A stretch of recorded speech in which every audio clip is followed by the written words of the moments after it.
Good afternoon. Welcome to the Midday Mull for Tuesday, the 15th of December. Reading in the Gospel of John, chapter 5, we have the story that Jesus is in Jerusalem and he goes to the pool of Bethesda, which we're told in verse 3. Here a great number of disabled people used to lie, the blind, the lame, and the paralyzed. And the idea was they could get into the water and there were healing properties, and at certain times they would be healed. One was there who had been an invalid for 38 years. When Jesus saw him lying there and learned that he'd been in this condition for a long time, he asked him, "Do you want to get well?" And you ask the question, do you want to get well?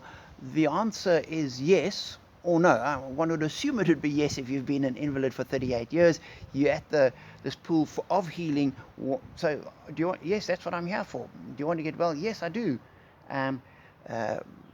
Possibly for some people, no, I don't, because it's a comfortable existence. I don't have to do this. It's working well for me. I'm quite happy where I am. Don't change things. But we would assume the answer would be yes. Instead, his answer is, "Sir," the invalid replied, "I've no one to help me into the pool when the water stirred. While I'm trying to get in, someone else goes in ahead of me." And instead of answering the question, he gives his excuse. And as I read that, I almost get the idea that he's got so comfortable being where he is that he no longer really does want to get healed. He's not even thinking about being healed anymore. His life is just the way it is, and there are reasons for that, and he recites the reason, and that's it.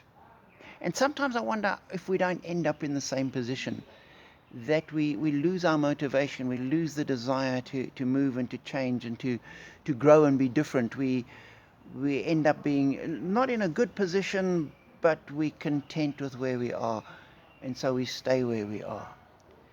Instead, Jesus looks at him and says, "Get up, pick up your mat, and walk." And he does.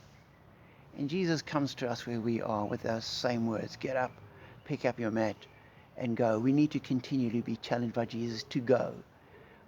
Not be content with where we are. Recognize, yes, that very often there are reasons for the condition we're in, for where we are, for the situation, but that needn't stay there. There's always hope, there's always potential, there's always growth, there's always more. And so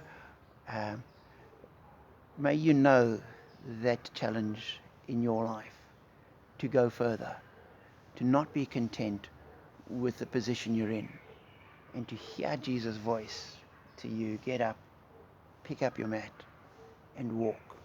Whatever that might mean, whatever that might be, let us step forward knowing that there's more. So be encouraged and be blessed.